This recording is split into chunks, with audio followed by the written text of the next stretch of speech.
different flaws that were in competition. What baffles me most is that people don't seem to recognize what I consider to be painfully obvious. And the reason that it doesn't frustrate me completely is because I didn't recognize it either for the longest time. For the longest time, I would look at for example, the things in the Bible and say, oh, yeah, that's moral and just. And this is a God. Look how much he loves us. He did this. Yeah. And it is all a matter of perspective. And until you remove yourself from these preconceptions that this is, no matter what you might suspect about it, it's necessarily good and just and virtuous. If you want, you have to distance yourself from that and say, let me analyze this as objectively as possible. This book advocates slavery. How do I feel about that? What does that mean? When I look at the Old Testament now, and I talked about this last night, it's almost a comedy. It is a book of this God character's continued failed attempts. I'm going to create humanity, and then it goes wrong, and then I'm going to fix it, and then it goes wrong, and then I'm going to fix it, and then it goes wrong, over and over and over again. It's almost laughable. But when you look at the moral character of both the deity presented in there and what he advocates and what he orders, and the characters. Somebody wrote me the other day about David and Bathsheba, saying that, oh, I don't want to get this wrong. He made a particular claim that David did something wrong and then God punished him. David, basically stole another man's wife and had him killed after he knocked her up so that he could have her for himself, and God punished him. And my answer was, no, he didn't.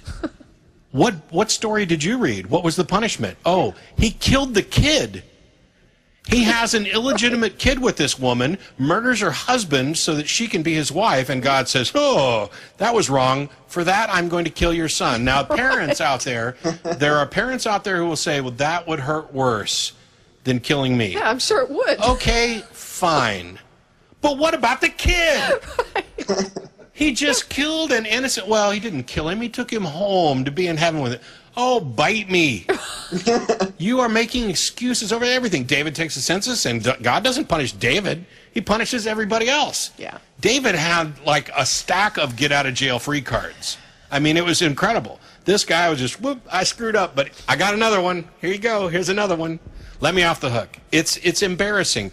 And I don't see, I really wish that I could find a way. I've tried every way I can think of. I hope somebody finds a way to get Christians to go, wow, this really is kind of immoral or wrong. But I don't know. But you never will. Yeah. No. It may never happen. We're never definitely not going to convince everybody. We can't understand. That's the default. You're viewing it through sinful eyes. Well, it's like, guess what? If we can't judge whether it's good or not, why would we make the assumption that it's good?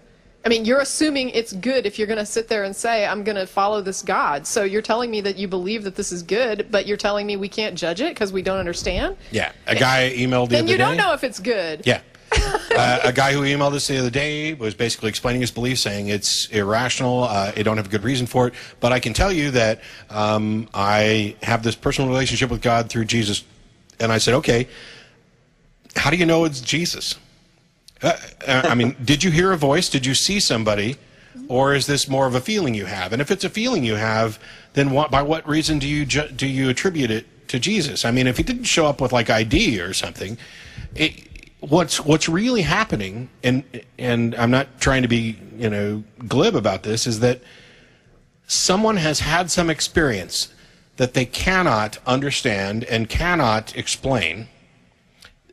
And they are then saying that, oh, somebody else told me that the reason for this experience is magical supernatural explanation X. Okay, that must be what it is. Since she's given me her testimony about this experience, and she thinks it's Jesus, right. So I'm going to think it's Jesus. And now every time I have this feeling, I'm reaffirming that I have some. By what reason do you make a claim about the source of the experience? Nobody has a good answer for that. And when this individual was like, I don't have a good answer for that. I've told you everything I can. Sorry. Well, okay, not good enough for me. I'm baffled as to why it's good enough for you. But anyway, I think we're going to try and get one more call in, but thanks a lot for calling. All right. Thanks. You guys have a nice evening. You too. You too. There goes my phone. I thought that was the 5-minute